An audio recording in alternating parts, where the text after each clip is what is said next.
Internet, hello and welcome to the Get Wrecked Summer Splash Uncapped Week 4 stream part 2. You saw part 1 earlier today. It was the Poo Poo Crew versus Return of the Middle Sticks. Return of the Middle Sticks, and the Poo Poo Crew pulled out the victory. We're actually now in Champion Select for game number 1 between EXT and MSU Bears Maroon. Both of these teams coming off of a win in week number 1. It's been a couple weeks, 3 weeks now since you've seen them, and they're coming back in to see who will continue undefeated.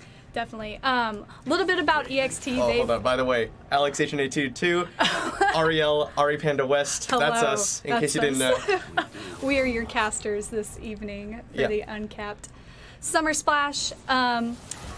We got some bans coming in already. Hecarim jungle ban right away, not surprising. One of the best junglers in the game right now. A Draven ban coming out on the side of Missouri State. Also not surprising. Draven's one of Eon's top played champions. He has over 100 games on him this ranked season. Yeah, the something that's not at all surprising is seeing 3 jungle bans coming out from the side of EXT. Sure. Yosang in week number 1 was huge for MSU. Definitely. The games that they won, definitely he, at the very least, hard carried through the early game. Definitely. And so that's really interesting because Taya's probably another top tier jungler as well. So that's really exciting to have this high octane kind of jungle tier matchup going on. So I'm really excited to see what they pick in the jungle specifically. Yeah. So Kennen is going to be locked in on first pick for EXT. EXT chose blue side this game. So at the very least, they had to have thought, we want to get that first pick priority. Let's take this Kennen. Sure. It works for them. MSU on the other side, they'll pick up Sivir and Pyke. Pyke really heavily nerfed. Basically, I have to imagine it's going to be support Pyke. I'm pretty sure that solo lane Pyke isn't really very viable anymore ever since they removed his ability to clear waves. His Q is now single target regardless, and his E doesn't affect minions anymore. Probably a support Pyke for sure. A Sivir, really nice pickup. Again, one of the strongest AD carries in the game right now. Ashe, though, I think is a good pickup on the side of EXT. Really easy to play safe, really easy to poke. Paired with Sejuani, they're going to be slowing people. Yeah, Sejuani picked up for Taya.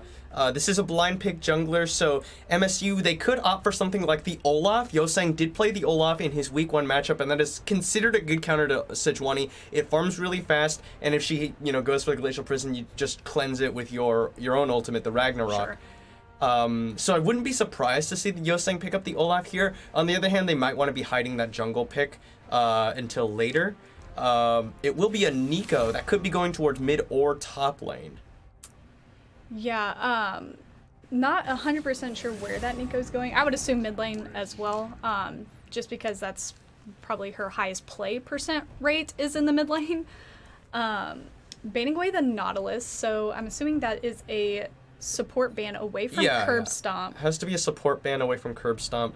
The other side, what will EXT ban away? I imagine that MSU probably would want to there's the Olaf ban. Yeah, that's a smart ban. Don't ban that, or you don't want that to go over to Yosang. He did pretty well on it, and again, a soft counter to Sejuani can block up the Glacial Prison and just run away or run in with the Ragnarok, as it were.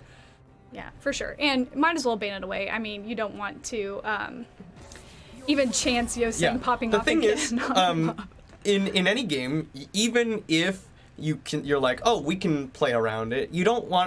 It still benefits you to try and put some of the stronger players off of champions they're comfortable on.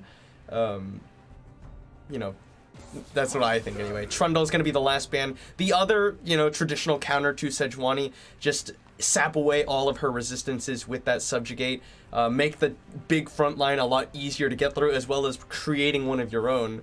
So now Yosang will not have options, those like hard counter options to the Sejuani. It will pick up the Irelia, so this would be Irelia Nico in the solo lanes. Either of them could go either way. I would actually guess it's going to be Irelia mid and then Nico in the top lane. That's my guess anyway, although it's easy to go the other way. It's definitely going to be heavily dependent on the matchup here.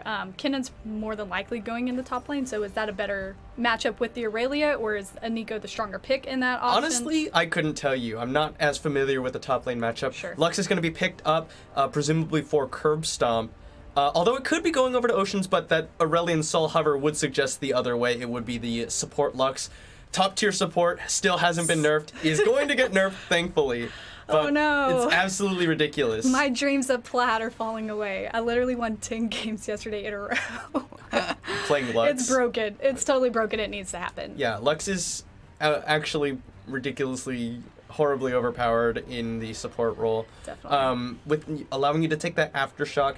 It denies the ability of any aggressive supports to punish you because of the extra resistances just by hitting that light binding, and then the shield is just so strong late game, and then it's gonna be Kayn last picked up for Yosang. Okay, yeah, definitely see. Okay, we're gonna see Nico in the mid lane. It looks like matched up against Aurelion Sol. I really like the Lux pickup. They did ban away the Morgana on the side of MSU, so just having someone with a binding or a snare really helps sets Ashe up for success. And you can actually layer your CC, obviously with the light binding, and then the Ashe ultimate later on, and then also with the Sejuani ult. So it looks like their EXT is looking to build an all-in comp. Looking to maybe pick people out and fight around that, but I don't know. This Kayn, red Kayn is the popular Kayn right now, correct?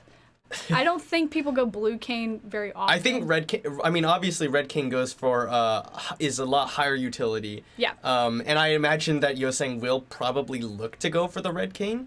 But the problem, okay, actually, I take that back, because it's very difficult, actually, for Yosang to go for red Kayn unless he is hard invading, because every other champion other than Taya Sejuani in this game on EXT is range, so he'll be getting blue Kayn experience out of that.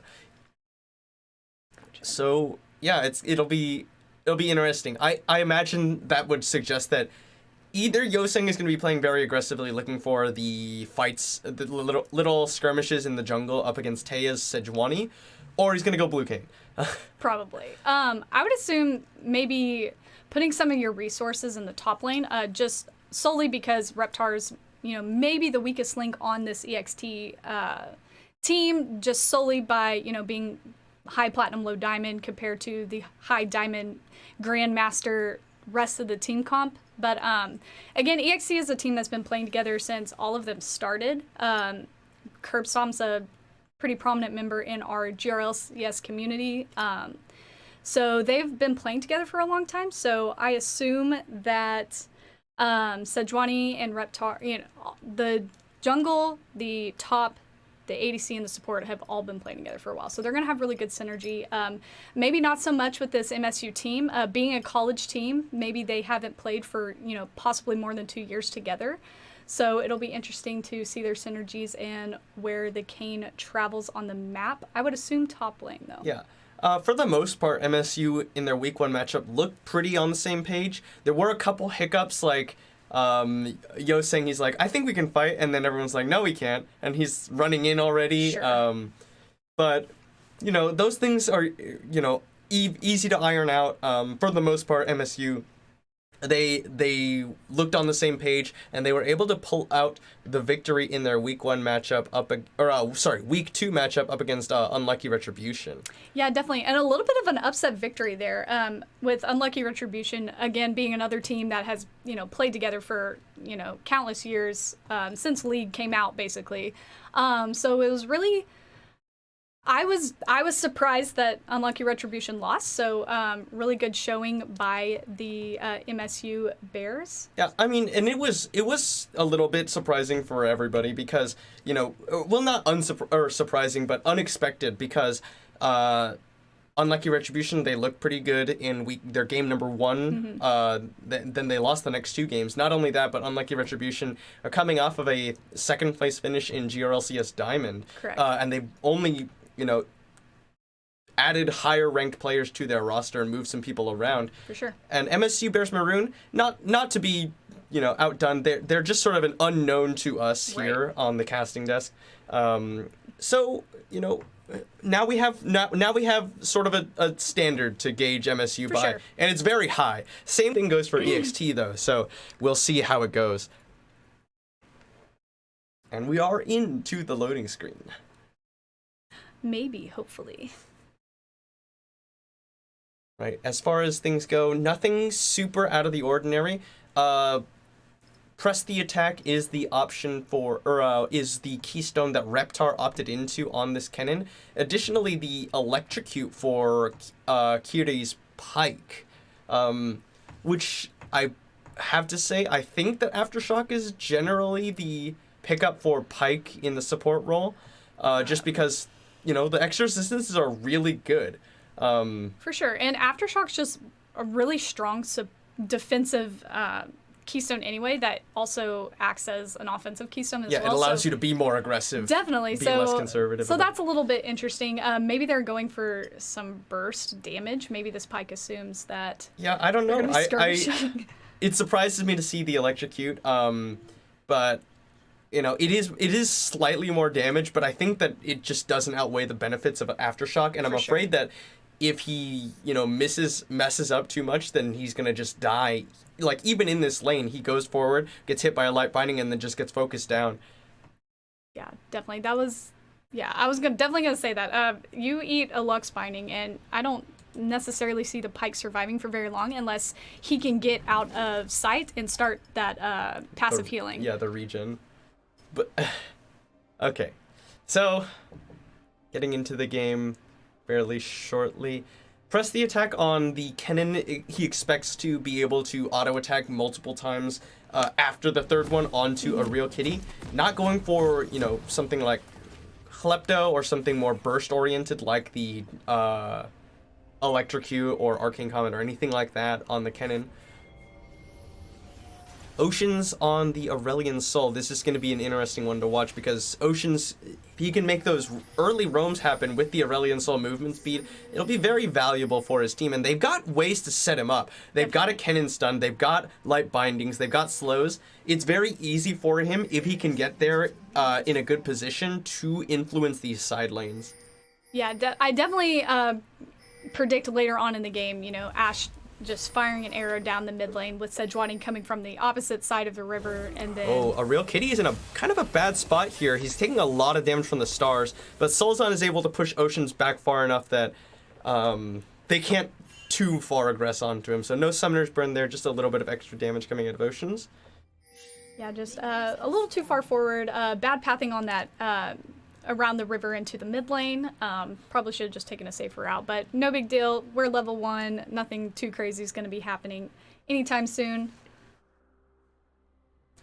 Okay, so looks like both... Well, actually, I don't know. Teia's starting on his red buff, that's for sure, and they've got a ward on it on the side of MSU Bears Maroon. Yoseng might opt to start the enemy Raptors, but he's spotted out on the way in.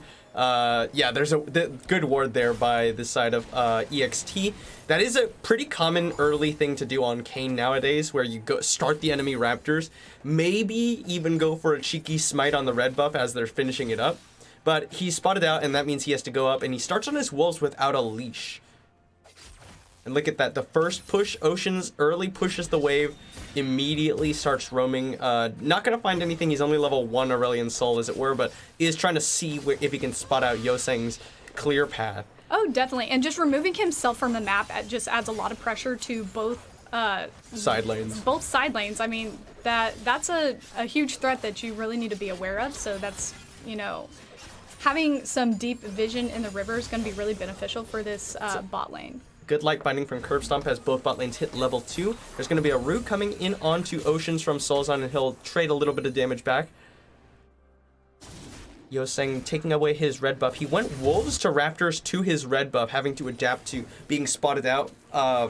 He hasn't taken his blue buff yet, and now he's pathing towards the top side of the map. Teia about to finish off his second buff of the game. Solzon getting pushed back by the stars from Oceans.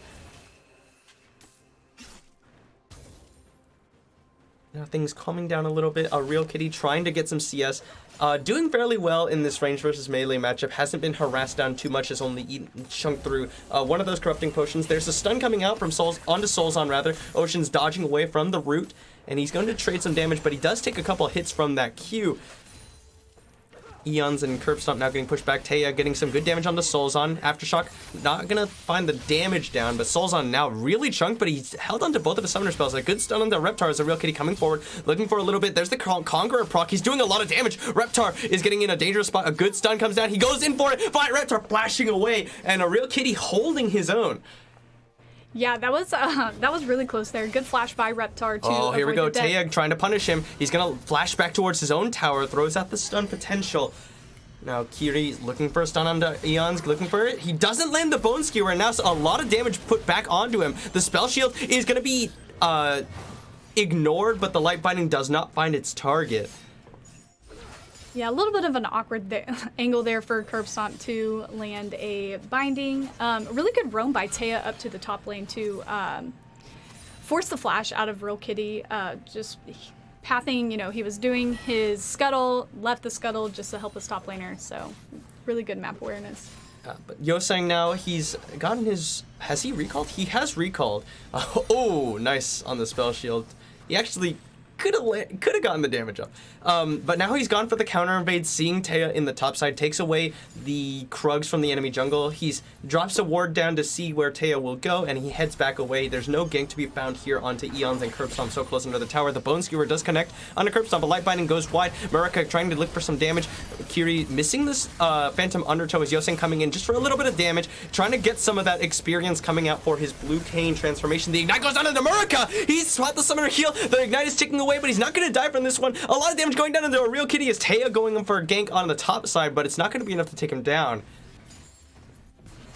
A lot of close calls, but no one quite dying. A little bit of power being exerted by the side of EXT, forcing summoners on both the top and bottom sides. And it actually kind of seemed to me like Curb Stomp was positioning himself in a way that he actually wanted to eat that pike skewer and get pulled forward. And so immediately when he did that, he tried to send a Light Binding towards Sivir to stun her up, ended up missing, and Kane swooping in, so forcing all of the flashes and the summoners from the bot lane.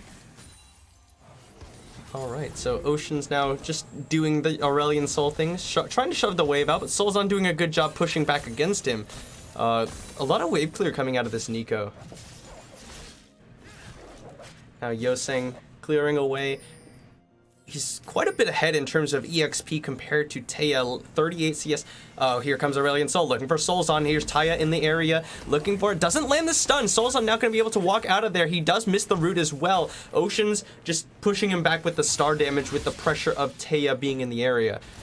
Now here we go, Soulzon looking for the pop blossom, flashes forward. Taya gonna get caught by it, but the Arctic Assault does trigger the aftershock. Soulzon cleanses away from the stun. Here comes Cutie, flashes forward, gets the Phantom Undertow, stun on this Taya. That's first blood going over to Yoseng as Oceans is not able to save him with the use of the Voice of Light. Yeah, and Ocean's really low on mana here. Light Binding gonna connect, the stun is gonna come down onto Yoseng as well. He's ignited, a lot of damage, and Oceans picks up a return kill onto Yoseng. Yeah, that may have been a little bit greedy for the Kane to stay in the mid lane. Lux had not rotated back down bot lane yet, so she was just able to read the map and rotate back mid with Oceans, even though he was really low on mana. All she had to do was hit a Light Binding from Kane suffering that damage in that river fight. So good return kill onto the Kane. Yeah, both supports making their presence known. Cutie, Slicing Maelstrom invested under a Real Kitty as they throw down the ultimate, and a Real Kitty gets a solo kill, but he's gonna pay the price for it. No assist goes over to Oceans as the tower is the one who claims the kill for Reptar. Bone Skewer landing onto Taya. He smites away the red buff just to get some health. Cutie looking for maybe just a little bit damage potential of the red buff steal, but not gonna find either. But both supports, yeah. The Phantom Undertow flash from Cutie is what secured the kill onto Taya and got first blood for Yoseng, but then a Light Binding from Fog of War from Curb Stomp lands onto Yoseng, who greeted a little bit trying to push out that mid lane wave. Will be a kill back in favor of EXT for Oceans. Light Binding, not gonna find the champion. Cutie looking for it. Phantom Undertow, not gonna. Oh, it does connect under Curb Stomp. Are they gonna land the Bone Skewer? Pulls him back away. Curb Stomp is gonna go down. He gets a big shield, but it's not enough. Muraka picks up the kill. Eon's trying to put damage back down in response, but he's not gonna be able to finish anyone off. Yeah, Yoseng just doing a really good job reading the map and rotating to notice the Pike was about to land the skewer. Just really good communication there. And he's been spending a lot of time bot side, and it's really paying off for him so far. Unfortunately, though, it's not paying off for the bottom lane of MSU. Eons, as of yet, has not been punished, and he's quite a bit of CS over Muraka. Even with that kill, they're only just about even, I would guess, in terms of gold. Yeah, just about.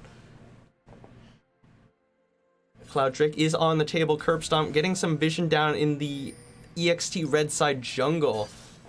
Yoseng clearing away his jungle as best he can. He's still really quite doing a good job of farming and keeping pressure up.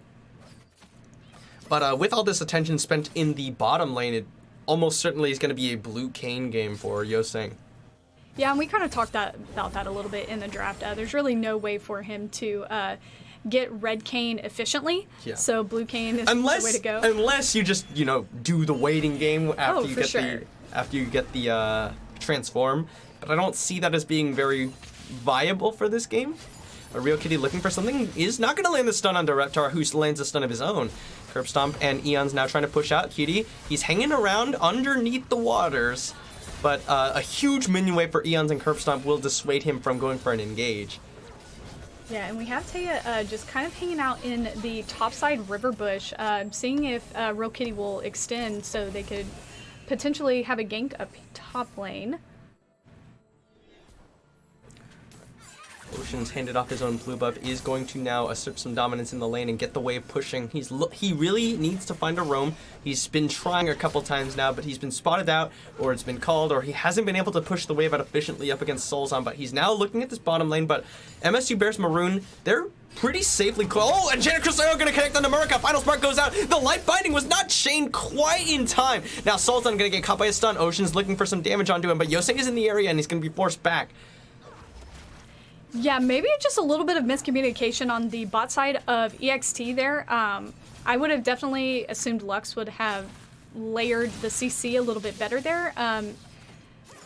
But just a little bit delayed. Good stun onto Reptar, but the Slicing Maelstrom has been triggered. There's the ultimate thrown out onto Reptar. He's slowed up by a lot. A Real Kitty doing a lot of damage, and he gets the kill! MSU Bears Maroon with another solo kill in the top lane. Yeah, and you gotta wonder if maybe Reptar's Keystone, we were kind of questioning it in the draft a little bit, maybe not have been the best option here. Yeah, I'm not sure. He is, doing a good job of CSing as far as that goes. But now, Kitty gonna have the Cloud Strike triggered onto him. But there's the ultimate coming out from Murica. As Taya gonna get slowed up by the Blue Smite. He's able to Arctic Assault over the wall. Bone Skewer comes down. He's gonna land the Glacial Prison onto Murica. He gets the Spell Shield, the Pop Blossom. Not gonna find a target as Taya flashes back over the wall. Ocean's now in the middle of all the enemy members of MSU. Real Kitty gonna flash forward. Doesn't force the flash out of Ocean's with the threat of the stun. Murica now in trouble. He's getting slowed up. He's ignited, and the damage is there. He just gets killed in front of his mid laner who can't do anything to save him. Kiri now taking a lot of damage, flashes away. Voice of Light gets the double kill for Oceans. He's now getting arrested by a Real Kitty who twists on a lot of damage. The sun comes down. He does get the kill. The final spark comes down as a Real Kitty's ignited. He gets shut down by the support of EXT. And Janet Crusader is off cooldown. Solzon throws out an illusion to try and push him away. Light binding onto Yoseng as he goes in with the Umbral Trespass, trying to get away. He gets stunned up. A lot of damage, but they cannot finish the job. That was actually amazing from the side of EXT to survive so long, because that was a 2v4 there for the longest time until the bot lane of EXT was able to roam up and they kind of were able to turn the tides there a little bit. Definitely think EXT comes out on top, getting a lot of damage down on this mid turret. Yeah, really well played by Oceans and a bit of a misstep by MSU. Oceans, he's separated from the fight by every member of MSU Bears Maroon, and so he retreats back towards Yoseng. This is dangerous. You're playing a dangerous game there, buddy. Okay, he's got it. Yeah. Okay, he gets separated from his team by the members of MSU Bears Maroon, but he retreats back towards the mid lane, and then he realizes they can't stop me from walking up and killing Merica. Merica just at such a low health bar because of how much damage he had taken during the duration of the Glacial Prison coming out of Taya. And then ignited, Oceans just walks in and lands the stars onto him. The Voice of Light, as Cutie is trying to get into the area, just kills him off as well for the double. Now Oceans is a 3-1 Aurelion Soul, ready to make an impact on the map. Yeah, and this is a little bit expected. One of his stronger champions as well. So really good plays there in the mid lane. I was questioning that Pike flash. He actually flashed into the Fog of War, like the river, like it hadn't been warded. He had flashed into this mid lane river bush here, and that's actually how the Aurelion Soul was able to kill him off. So I thought that was a little interesting. Yoseng really asserting his dominance in the jungle, though. He's level 9 now compared to the level 7 from Taya. That is a huge lead for any jungler to have when you're 2 levels up over the enemy jungler. It's very dangerous, especially on a champion like Kayn, who is very snowbally to begin with. Atea and Oceans trying to clear out some vision around the Cloud Drake. A Real Kitty putting down a lot of pressure as Reptar really cannot deal with a Real Kitty. Has been demonstrated at this point. So he's just keeping Reptar shoved up under his tower, looking to potentially impact the map. He's got pressure so that Yoseng can safely go for this Rift Herald now. Solzon gonna land a stun or a root onto Oceans as the stars are just coming out. There's the Hextech GLP. Pot Blossom is available, but Solzon doesn't have the damage necessary to get through a Rod of Ages on this Aurelion Soul. There's a Light Binding, eaten by the Spell Shield. Then Enchanted Arrow goes out, not gonna find his target. Yeah, the Spell Shield down. He wants to go for the engage, but he doesn't land the arrow on the side of Eons. Yeah, just a little bit of awkward positioning there, just not able to get the right angle onto that crystal arrow, just so close. And MSU picks up the Rift Herald. Yeah, Rift Herald going their way. Yoseng just continuing to, farm up these objectives. The blue buff being handed over to Oceans because he's the one who's got to make an impact now for the side of EXT. It's about 800 gold in the lead for MSU Bears Maroon. The Rift Herald going over to the way of Taya. Oh, it did go over on the side of EXT. MSU was starting it. So. Oh, you're right. Wait. I'm so confused. What? Hold up. I didn't notice. Thank you for pointing that out. I guess they stole it? What happened? We didn't get to see it. We did. A fight didn't break out because there was no damage being done, but a Real Kitty looking for Reptar as Yoseng is in the area looking for a dot. Oh, the good stun onto Reptar. And now here comes Yoseng. The slicing maelstrom not going to be enough, and Reptar just going to go down. Yoseng picks up the kill.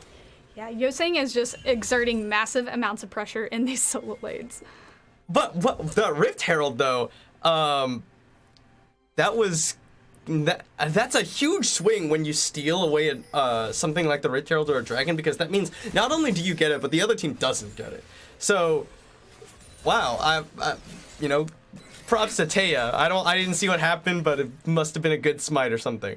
It must have, because Yoseng being level 10 on to Taya's level 8, there shouldn't be a reason for him to lose the smite battle, so...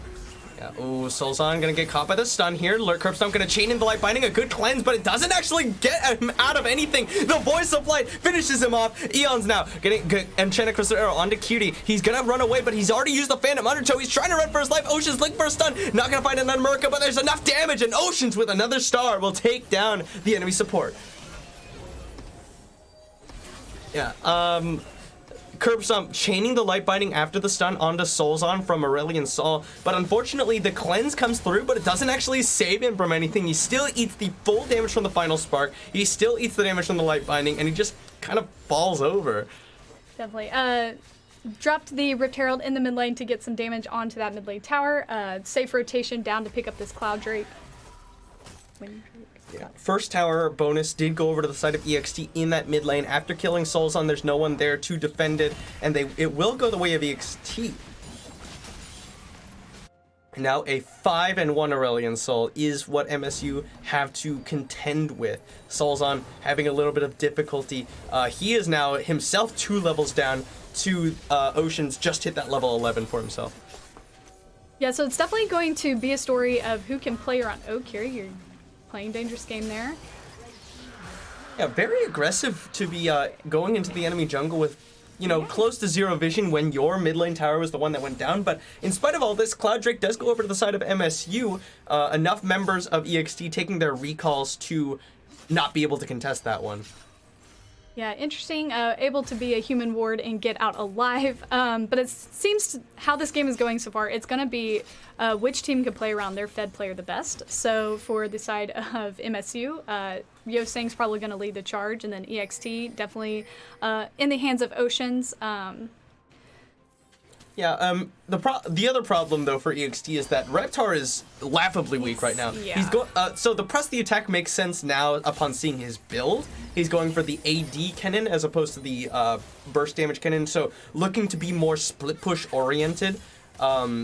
this Kennen is, but unfortunately for him, he's losing up against another champion that, you know, doesn't mind split pushing. The Arcade Soul lands onto Murica. Spell Shield gonna eat the slow. The Glacial Prison gonna go wide, as well as the Enchanted Crosero. Nice fancy feed from Murica, and Taya fails his flash over the wall, and now Taya might be going down. He's surrounded. Meanwhile, they're diving under Reptar. There's the Umbral Trespass. Taya getting forced away. Taya going down over there. Yoseng and a Real Kitty do take down Reptar, but Oceans gets a return kill onto a Real Kitty after the tower dive.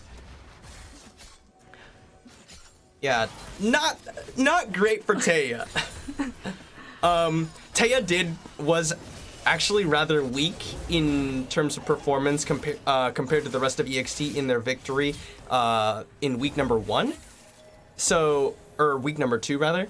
So he's falling behind, and you know, he made a huge misplay. He misses the basically point blank Glacial Prison onto a Spell Shield list Sivir, fails his flash, and then dies in the enemy jungle. So not looking great for the jungler of EXT, but thankfully for him, he's got Oceans to rely on. Yeah, a little bit of an unlucky roam there. Oceans taking a little bit of the BM, trying to back right in the middle of the lane in front of Soulzon, so just throws out the glacial, or gets the glacial GLP. augment procs, yeah, from the GLP. That's what I meant to say, but it was like not coming out. Yeah. So Yoseng, he not only is he ahead, he's also just got to farm a bunch of waves in that top lane while a Real Kitty was dead. He's just really making very efficient use of his time, which is what is culminating in what is now a 3-level lead for Yoseng's Kayn over Taya's Sejuani. Unfortunately for MSU, 2 towers unanswered in favor of EXT. However, they still find themselves about 800 gold ahead as a team, that is. Yeah, definitely going to be a scary Kayn, especially just similar to Aurelion Sol, which obviously not as strong of a roamer, but being able to roam through the walls and pick out any champions just pushed up a little too far. Yeah, the thing is, though, it's a... He has opted to go for the... I think that's the Rust, the Darken Kayn. Oh, hold on a second. Bone Skewer not going to land, but the stun will. Ocean's going to say, get out of my lane. Thank you very much. Curve Stomp and Eon's now rotated into the top lane. The last remaining tower on the outer ring for MSU. Alright, Taya and Ocean's hanging around here. They're trying to fight for vision, but Taya's very weak right now. He's actually a lower level than his own support, as it were. And so Eons is going for what I have now called the sneaky Ashe build, where he's opting to go for the Trinity Force as a second item after the Essence Reaver, just to rush that 40% CDR. Makes sense. You can use your volley very often. It's on a very low cooldown as you max it out, and 40% CDR only maximizes that. And each of those volleys gets you a Trinity Force proc.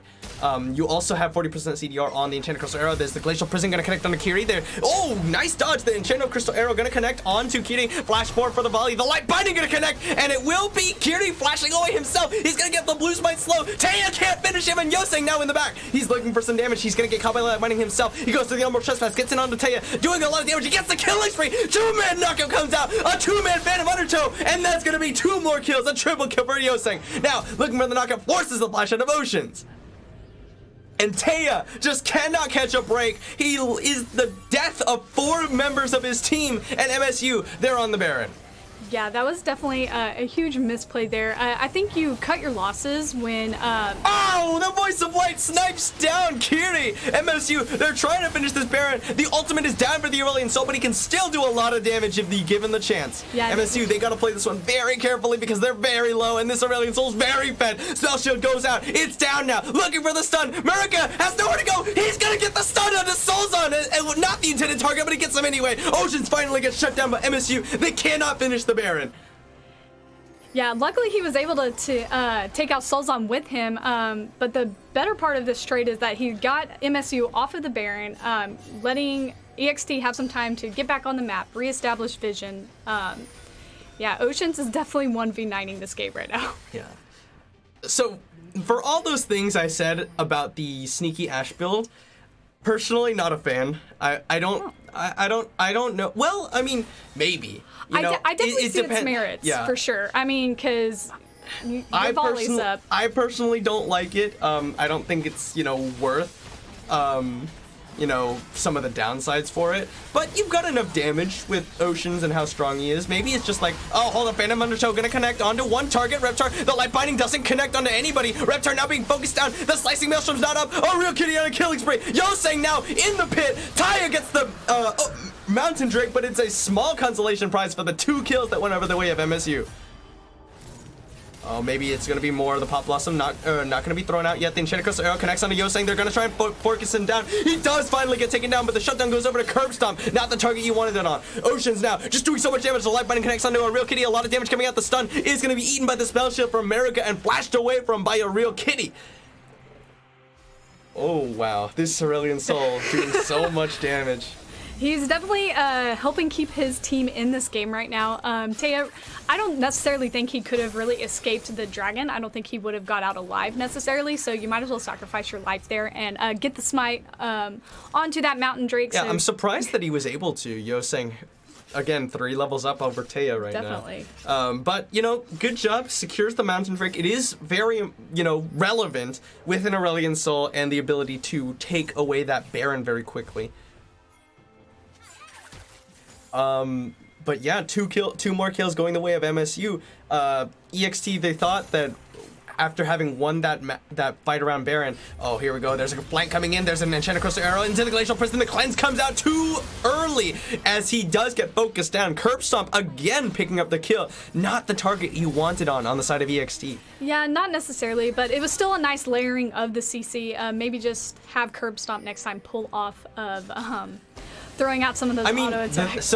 I think the thing is, you don't want to do that because you don't want to risk him getting away. Right. But the problem is, it's just very unfortunate for EXT. It is. They started up the Baron, and actually they're going to be forced off of it.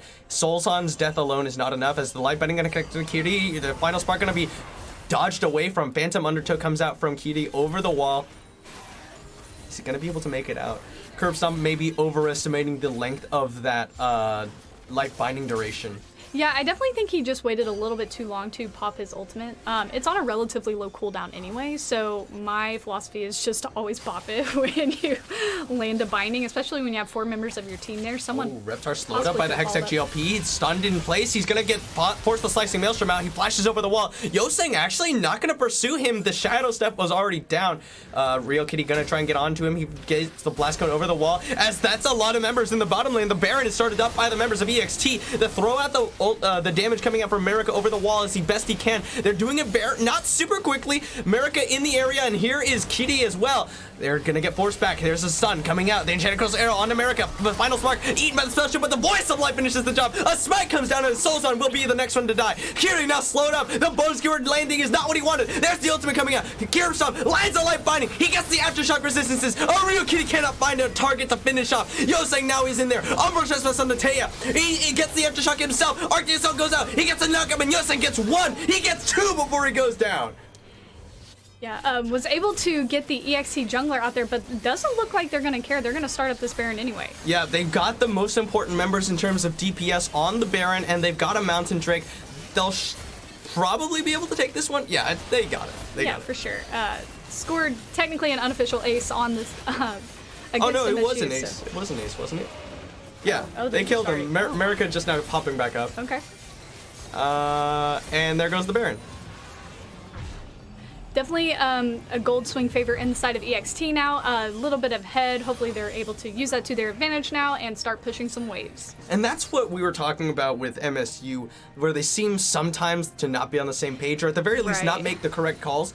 At a certain point, you just think, okay, he's dead. Let's just not run in individually to die afterwards, because that's exactly what happened. MSU Bears Maroon. Yeah. They lose one member and they think, okay, the fight is breaking out, when instead they could have just said, okay, we lost one, let's do our best to carefully play this 4v5 using the Baron damage to our advantage, but instead they just sort of die, and then the Baron gets started up and EXT are able to pick that one off. Definitely. All players strong in their own regard. Maybe just like a little bit of a solo queue-esque mentality. Again, maybe just not having that team experience or playing in a tournament competitive environment. Yep, so now Baron on to the members of EXT. MSU Bears Maroon just trying to clear the waves and stall out the duration of this Baron buff. Oh, Cutie gonna get slowed up by the Rylai's Crystal Scepter, but he's able to Phantom Undertow away from the Light Binding and the stun coming out of that Aurelion Sol. And we do have Reptar in the bot lane, doing that split push, like you said, trying to make himself useful, but he will need Aurelia. Very dangerous pathing, the Enchanted Crystal Arrow into the Glacial Prison, into the Light Binding, everything thrown at Yoseng, but he's still alive. There's the Umbral Trespass under Curve Top. He's trying to get away from that one. They do miss the Light Binding following, and he will make it out alive. A lot of ultimates invested by the members of EXT, but they're not able to finish off Yoseng. Yeah, and a lot of ultimates also used on the side of the MSU Bears. Pyke ended up missing his ultimate on Lux. That's why she's alive. Wow. Yeah. Okay. Yeah, so a lot thrown down. Nobody dies, but a tower does go the way of EXT. Now they're rotating over, trying to pick up this Cloud Drake before their Baron runs out. Should be a relatively easy pickup. We do have Kiri coming down. Not going to make it there in time. Not even going to contest with any vision.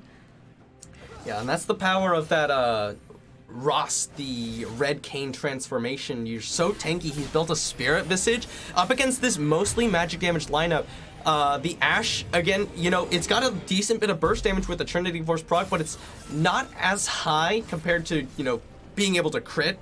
And the other thing is, the Kennen does some physical damage with the AD build, but still doing a lot of magic damage. And also, he wasn't in that fight.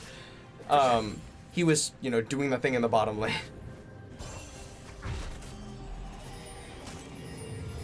All right, so gold still very close to even. It's only about 600 gold in the lead now for EXT, but that goes to show how far it's swung since the beginning. Now the Blade of the Rune King being proc onto a real kitty. He's gonna land a stun onto Oceans, but he's gonna look for some more damage. The Serix Age popped, as well as the flash away to avoid being stunned up by that Aurelion Sol. Yeah, really good flash there, honestly. Aurelion Sol could have probably easily finished her off if we had, you know, just landed one of his star stuns. Yeah. What are they called? I'm not sure. Okay, I don't know either. I think it's like Star Surge or something like that. Star Surge. So yeah, Oceans and Taya, they'll escort their bot lane into the tower, make sure that that top lane tower does finally fall, and now they're ahead about 1,000 gold. Yeah. Oceans is level 16. Now Solzon throwing out just the fake. His kitty is looking for a target. He's gonna get spotted out, but he's... Oh, that's a bad place to Phantom Undertow! Flashes away from the Light Binding. Oh, all right. Walking into Taya gonna get caught by a root, but he does still have the Arctic armor, and now he's looking for a target. He's got the Glacial Prison available on MSU from behind. It's gonna get eaten by the Spell Shield. That's a really nice job from Murica. Now Taya is now in trouble. Here he goes, slicing Maelstrom into the backline, gets a good stun. The Voice of Light, it eliminates Murica. Yoseng trying to do what he can, but Kirei has fallen as well. A double kill over to the Aurelion Sol.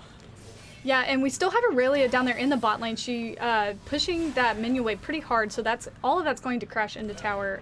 But still, side of MSU, they were fighting a 4v5 there and lost 2 in the result. Yeah. And a real kitty and Yoseng, compared to their counterparts on EXT, are ahead like 2,000 to 3,000 gold. Unfortunately, Oceans is just having so much more of an impact than they're able to that, you know, EXT are running away with this game right now. Definitely, and the Sejuani is starting to come online a little bit more. She's definitely becoming more useful, whereas in that early game she was just so far behind and there really wasn't much she could do. She was just starving for farm too, while Yoseng was just kind of having free roam around the map, doing as he pleased. So the Glacial Prison from Taya ate the Spell Shield from America, but as a result, Reptar, and I'm not even sure how Reptar got in there because he still has his flash. He didn't use it, but in spite of that, he's able to get like 3 people stunned with a Slicing Maelstrom, and then just enough damage from Oceans with the Voice of Light to finish off 2 members of MSU.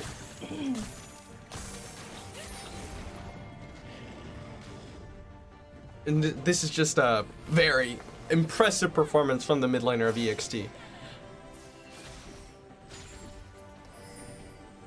Alright, Baron coming up in less than a minute. The Scuttle Crab is going to be the target for now. Make sure that you have that speed shrine as well as the vision control over that. America's Spell Shield baited out once again.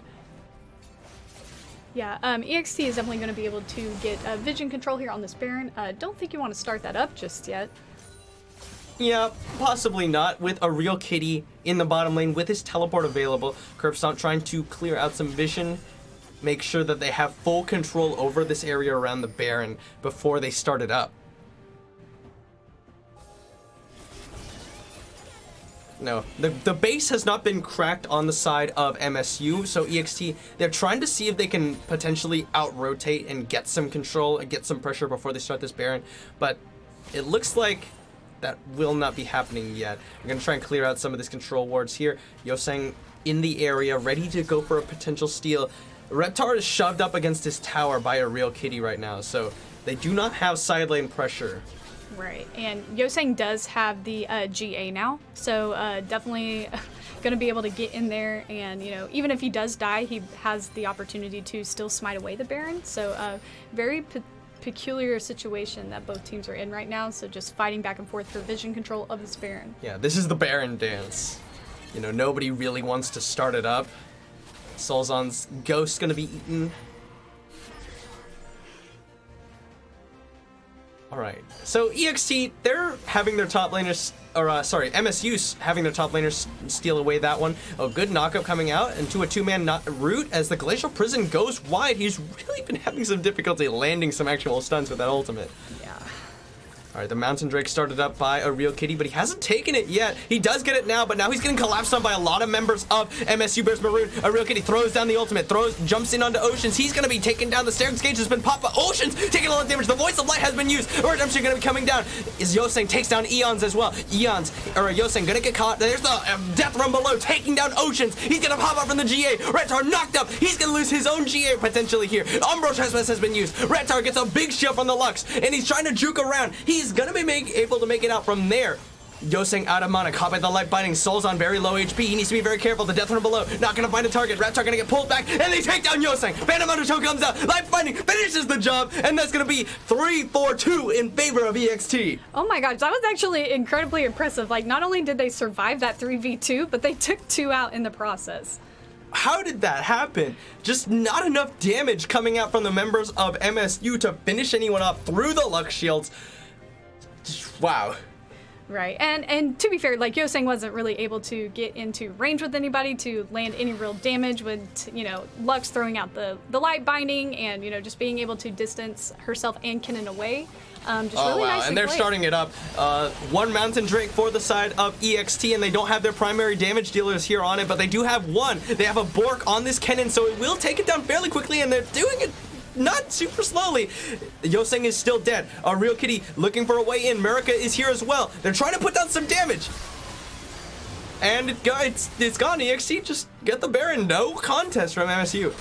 Oh, and there's the Glacial Prison, connects onto Solzon. He's gonna get the final spark eaten as well. And Oceans just comes in for the finish off. Okay. Well, whatever. Yeah, I mean, they stayed a little too long there. They didn't even go in to try to contest the Baron, really. They were just, like, throwing out spells here and there, just trying to put down a little bit of damage, and then just stayed too long. And Bone Skewer going to connect onto Eons, but the Arctic Assault goes in onto Kyrie. Now Yoseng from behind, he's going to get slowed up. The Light Binding had already been used. Taya now going for a smite onto Murica. He's already eaten the spell shield. They Bone Skewer him back in. Taya gets the Redemption healing, and the tower goes down. Yoseng looking for a way in. He looks for the knockup, only onto one. Now he has to back away. He's slowed up. He's going to get stunned up by Reptar here. Final Spark goes out. It does land, but not enough damage to take down the jungler. But they're just going to zone him away because the inhibitor is the target. They get it. It goes over to the side of EXT. Now they're rotating. Enchanted Crusader, it breaks Yoseng's recall. Now they're going to try and catch him out. The Light Binding goes wide. He's slowed up in the wall. The Lucent Singularity slowing up Solzon on the advance. There's the Hextech GLP slowing him up, or Twin Shadows rather, with the Glacial Augment slowing him up. Bone Skewer not going to connect. Ocean's looking for a stun, doesn't find it. He does get rooted, however, but not a lot of damage coming out. This is a very behind Nico, as it were. and that's going to be the inhibitor going down in favor of EXT, and they back away safely. Cutie looking to make it a fight. There's the ultimate coming out of America. They pull in Reptar, but that's the slicing master Salza eliminated. They get a good ultimate, but immediately stun up our real Kitty. He takes down one. He takes down two. The Conqueror is too much. The Voice of Light eliminates a couple more. Ocean's going to be able to make it away with a very big shield coming out of there, but a real Kitty gets in there. A quadra kill. Curse up, stand up, and a pentakill for the Aurelia, and MSU are still in it. Okay, well that just shifted the game there a little bit. We were seeing EXT with the Baron buff just pushing down all these towers, pushing down the inhibitor, and they got the Enchanted Crystal Arrow onto the Kayn. They were able to stop his back. He had to go path all the way down to EXT's blue just to even try to recall. And then just the side of MSU, just with their communication, they're just like, all right, you know what? I think now's the time. And their Aurelia just popped off.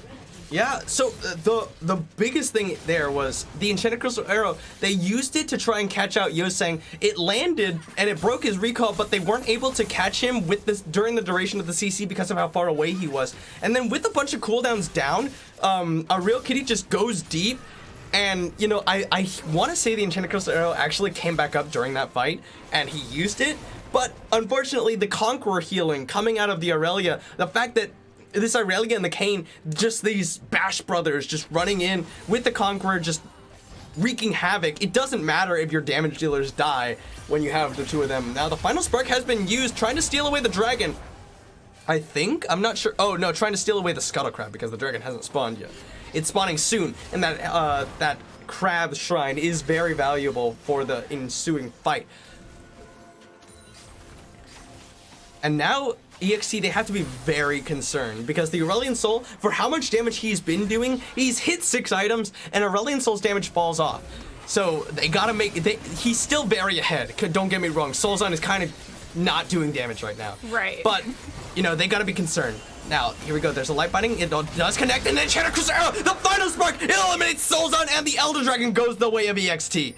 Yes. Soulzon really just having difficulty finding his way into these fights.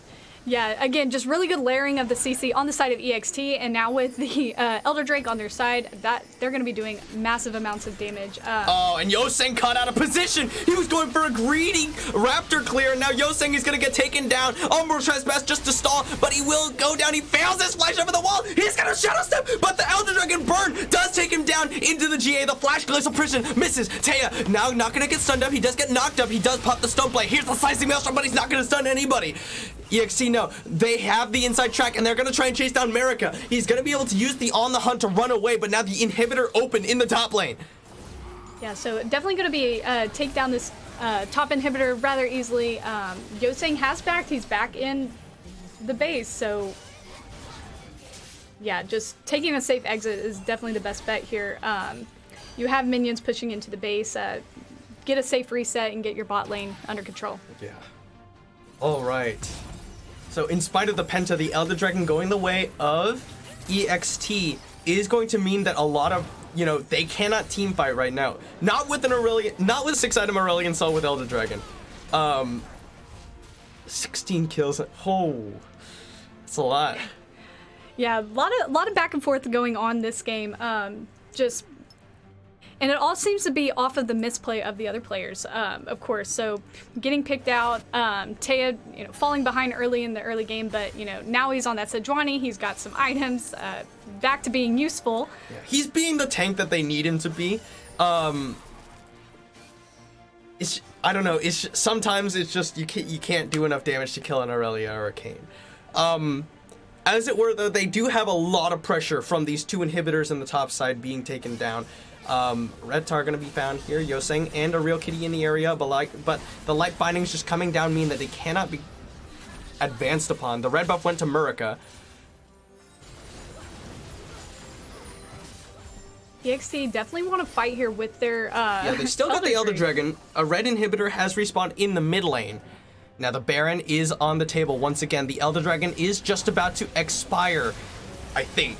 So they're gonna start it up now. There's the Elder Dragon expiring. Now Yoseng, he does have a way in very easily, looking for some damage. But Kiri, whoa, what is Kiri doing here? He's gonna be able to make it out alive, but that was very dangerous. Glacial Prison lands once again under the Nico. Then Chenikos are eaten by the spell shield. Nice stopwatch coming out of Soulzon, but he's pop awesome onto many members of the EXT. Eos takes him down, but now has enough damage been dealt. Oceans is untouched in the fight. There's the Umbral Trespass as Yoseng is gonna get taken down, but he's gonna get stunned up. A double kill goes over as Murica is gonna get taken down, but a real kitty is still alive. Yoseng gets a knockup. They're gonna try to get out the Oceans. They take him down. Taya cannot feel enough, and it's gonna be an ace for MSU. Yeah, definitely just not being able to peel the cane off of that Ashe there. You really needed her alive. You really needed that additional damage with Reptar and Curb Stop falling. But just this Kane and their Aurelia is just too strong. Yeah, they're so ridiculously strong. Murica, you know, he died, but he did enough damage with the Sivir to, you know, put MSU's bruisers in a position to win the fight. They get the Baron. They have to take their recalls now to clear out these minion waves pushing in on the top side. And that was so good. Yoseng, the Umbral Trespass there, I don't know what happened, but EXT were there like, oh, let's get him as soon as he comes out. He got a bunch of healing from that Umbral Trespass first off. And then, not only that, but while he was in there, they were spending a lot of time doing nothing while, you know, one or two of their other members were just getting focused down by a real kitty and whoever was still alive on the side of MSU. It's just, oh my gosh. And we actually thought that was going to be bad for MSU there at first. Kiri was up really far as the Pike, trying to get some vision. As it turns out, it doesn't really matter if your Pike just sort of gets a kill over. And yeah, Oceans, he got a lot of damage off during that fight. For a large part of that fight, he was just untouched, but this Irelia is just doing so much damage. A real kitty and Yoseng trying to put the team on their backs. And then, you know, Soulzon, he's been having a lot of trouble this game. He got a really good Pop Blossom off. It didn't do a lot of damage, but it did enough damage. Or, I mean, it didn't one-shot anybody. Sure. It did a lot of damage because of how many people it hit. And then also, it roots everyone it hits. So that was a good engage at the cost of Soulzon's life. And it pays off for MSU. Yeah, definitely you have to sometimes but Yoseng once again caught. A lot of chain CC comes down, but they're not able to finish him off. Yoseng stunned up. He finally gets shut down. Ocean's gonna pop that. Oh, Pop Blossom under 4, but Soulzon just doesn't have the damage. Soulzon goes down. They kill off Oceans, but it's at the cost of 3 members of their team. Murica just trying to run away. A real kitty split pushing in the top side, but I don't think that EXT cares. They're just gonna try and end through mid. Yeah, it's definitely good. It's going to be a little bit tough because they still have 2 turrets up, and Aurelia was able to get her back off. So maybe just take this mid. It's a 4v2 on the map right now. 30 seconds left on the remaining members. A light binding going to get eaten by the spell shield. The final spark comes out. The first inhibitor tower goes down. Nexus tower. There goes a real kitty looking for the 1v4. He's doing so much damage. America is untouched in the fight. They 2v4'd EXT. I mean, EXT saw what Aurelia did earlier. She pentakilled their entire team. Why do you think that just because she's there 2v4 that she's not going to be able to do some damage? She was able to land a stun onto 2 of their members, and now that's the game. Oh my word. Taya's alive. Taya can stop him? No, Taya's not in the base. Where's Taya? He wasn't able to back. Oh my word. All right. So MSU with... Okay, Oceans is alive. Is he going to be able to stop this one? It's not quite over yet, but a real kitty doing a lot of damage. The Glacial Prison connects into the stun, and that's enough damage. A real kitty gets shut down. Taya gets the shutdown gold, and now it's not quite over yet. And we're back to the drawing board, boys. Yeah, in that 2v4 defense, MSU, EXT tried to focus down a real kitty. Sivir is doing so much damage. Sivir was 6 item Sivir, just bouncing boomerangs all over the members of their team. And not only that, a real kitty, you know, landed a good ultimate, is able to survive with the Conqueror enough for his damage and the Sivir damage to finish him off. But then they go for the end there. They don't finish it off the Nexus. It's still alive. The Elder Dragon on 4 members of EXT, or MSU rather. Yeah, unfortunately, Real Kitty is not going to get that Elder Drake buff. That would just make her even more scary than she already is. But you have to respect that Aurelia stun. And I mean, a Real Kitty just set that up perfectly to stun 2 of the members and just blow them up. Like, you have to respect that, no matter if it is a 2v4. Irelia has too much healing. Between Conqueror and I don't disagree. and the free healing she gets just really from healing. strong. Oh my word. All right, but Real Kitty does not have the Elder Dragon buff. MSU, both of these teams on a razor's edge right now because any decisive team fight is the game. Definitely, yeah. Death timers are really long at this point. Most of your members are level 18 besides the supports. This fight's going to be the last fight. Oh, Yosang looking for something. He's just hanging around in the wall. Fairly safe, just needs to make sure that he doesn't get caught by random light bindings. Alright, all cooldowns available. Reptar, Final Spark gonna be used to try and thin out the minion wave. Taya just trying to make some space, and Tentacle's arrow goes straight down the middle. Yosang gets a knockup! They're not gonna go for the fight. Soulson just throwing a ghost to disengage. There's the tower going down in favor of MSU. And luckily, Ashe is building that cooldown reduction build, so she is going to have her enchanted arrow up soon, but that is not what you do not want to waste your ult like that. I mean, if you're going to throw it, especially in this crucial moment, you need to make sure you hit it. Right, MSU, they're trying to rotate towards the bottom lane. They're gonna try and use the pressure from the minion waves. Reptar has already been delegated up there to try and clear that one out. Taya forced away by Yosang, gets a knockup. The Arctic Assault was used. Now he's got no Arctic armor. Taya does have the Glacial Prison if he wants to go for it, but that's a Guardian Angel Kane, and they haven't been able to do really well against focusing him down in the past. All right, super minions pushing in that mid lane, but they've got super minions pushing in favor of MSU in the top lane. Reptar just has to deal with that one right now. A recall being taken by Taya here.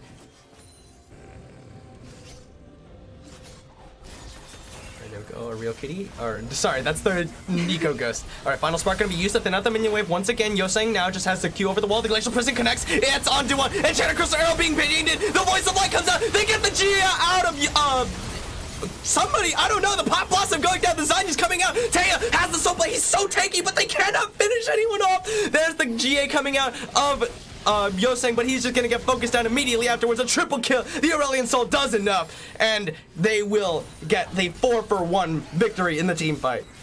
Yeah, fighting under the turret there definitely helped take out some of the members of MSU. How many members have GAs? That was the first one to go down was Marika's, and he pops back up, runs away, as his team had already just lost the fight. This Aurelion Soul just doing enough damage to win that one for them. And Yosang and a Real Kitty, they just got engaged on. They weren't able to make use of their Conqueror. They weren't able to front to back for Soulson and Marika, and immediately the team fight is lost. Yeah, Reptar teleporting in, just arrow eaten by the spell shield. The Glacial Prison should be coming up soon, but there's going to be the Nexus Tower, and that's going to be Reptar going down very low. They're just CCing him up, and America cannot stop it. It's game 1 over to EXT. Whew, that game gave me a little bit of whiplash, not gonna lie. Definitely a lot of back and forth going on. EXT struggling early, Ocean's really being the only player that was ahead early. But Taya was able to come back, make some really good plays with his ultimate on the Sejuani, just layering the CC really well. They did what they needed to do.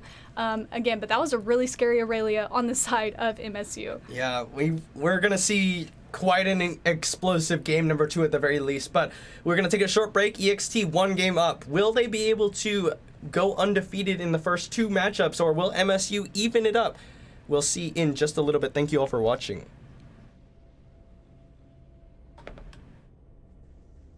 Okay. What the?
good. Internet, hello and welcome back to the Get Wrecked Summer Splash Uncapped Week 4 stream. We're in Champions League for game number 2 between MSU Bears Maroon and EXT. A really very close game between these two teams in game number 1, but EXT at the very end were able to pull out a win with a decisive team fight at their own inhibitor tower. Yeah, really exciting game there. Especially with EXT starting a little bit behind. I mean, really, Oceans was really the only player ahead at the time. Reptar was keeping up in farm there early, and then Aurelia just became a little too much for him. Okay, Aurelia. Let's talk about Aurelia real fast. Yeah, in spite of everything, a real kitty picks up the pentakill on Aurelia only to lose the game. Lux banned away by MSU. It's gotta feel bad. Yeah. Ban away from the Lux. MSU will not want that one going over to the hands of EXT, and the final ban away by EXT is the Kennen. So yeah, I think that both of these teams had the same idea. The Kennen is the high priority pickup for the blue side, so they'll ban it away. We'll see what MSU's first pick priority is. MSU going for the blue side. They had side selection in this game number 2, and they opted for that blue side. Very popular to go for that one. And Pike is the first pick for Kitty. Okay, sure. Maybe it's one of Kiri's strongest champions. Again, we're not 100% I sure. guess This was so, a last but minute sub. I'm really surprised to see them place that much priority on this champion, considering I don't think it's not a solo lane pick. We know that that's going to Kitty. We know it's not going to solo lane on EXT. At least I don't think it is. And you know, I don't think Curb Stomp values that champion that highly, so I'm surprised to see it first picked. On the other side, they'll say, okay, let's pick Morgana. You know, easy to just drop that Black Shield onto somebody about to get bone skewered. They'll pick up the Sivir as well for Eons. This one was picked up by Murica in game number 1, and, you know, it did well. You saw how much damage it was doing when he actually got to do damage. The problem is he kept on getting picked off. So now in the hands of Eons, we'll see if he's able to do the damage. Definitely. And again, you know, they pick up the Morgana, similar playstyle to Lux, though. Yeah, I mean, you have a binding, you have a shield, so similar. Picking up the Xayah. I do not agree with this pick. I don't think Xayah is a strong AD carry right now whatsoever, if she's not with Rakan. Really? I think Xayah personally is probably one of the higher tier ADs. Like top 5? There's Sivir tier, and then there's like everyone else. And then there's like Xayah and maybe another AD I'm not thinking of. Maybe in this elo, I'll give you that. Maybe an upper elo. And then Karma, I mean, obviously Karma's super high priority champion. It did get nerfed on this patch. The E movement speed reduced by a second. You still get the increased movement speed in boost on your Mantrid E, but it's not as overwhelming to deal with on the regular E's. The Ahri locked in for Oceans as their last pick before the second round of bans. Wondering if we're going to see the Glacial Augment Ahri for the massive slows.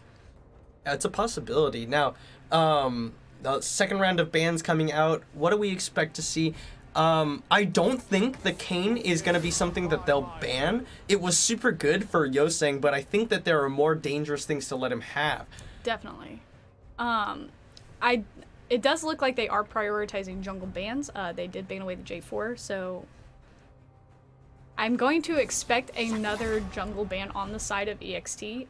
Just Yoseng is clearly like the carry of their team. Yeah. Okay. So they're banning the Olaf. Yeah. So this frees them up to pick the Sejuani if they want to. MSU, they ban away Gnar. They're trying to put Reptar off of something he's comfortable on. They'll actually ban the Sejuani away from Taya. Yoseng says, all right, if you put him on something that's useless later, then I can just out-jungle him early. Right. That's, I think, is the idea for MSU. That sounds about right. And honestly, picking up the Sejuani for Yoseng, obviously I don't know the guy, but it seems like he definitely is more of a carry type of player. Probably not a champion that he's going to want to feel comfortable on. A Skarner pickup over on the side of EXT. Yeah, okay. So the Skarner picked up for Taya in the jungle, presumably. MSU now have to show both of their picks here. We're gonna see if this Karma goes into the mid or to the top lane. I don't know. We'll see. Gangplank is the hover. I don't know. This would be very dangerous to pick up here, but he's gonna lock it in regardless. So Gangplank will be going over to the side of MSU. You know, I want to say it's going to be Karma mid, Gangplank top, but we could see it go the other way. We could. I'm not. We're like 90% sure the Pyke's going support, right? Because Yes. I just do not think Pyke's good in any other role right now.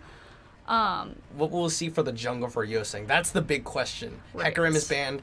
Jarvan and Olaf are not on the table. They're going to go with the Gragas. Okay. Definitely a playmaker champion. I definitely can see Yoseng making use of this Gragas, especially with all the early game pressure he was able to exude last but game. however, this is quite a different look for Yoseng compared to what he's been playing. We've seen him more on these bruiser, brawly champions. Fool? Volley? No. Okay, I was about to say, surely not. But now he's gone for Gragas, which I imagine he'll be going for the full AP build. Surely. Because if you go the tank build, I worry that MSU won't have enough damage. With a Karma in the mid lane, it's not a whole lot of damage as the game continues. The Gangplank and the Xayah, definitely a lot of damage, but that's all physical damage. Right. All right, so we have our team comps locked in for game number 2. EXT 1 game up. It was a very close game. So we'll see if they can close it out in 2 or if MSU will even it up at 1-1.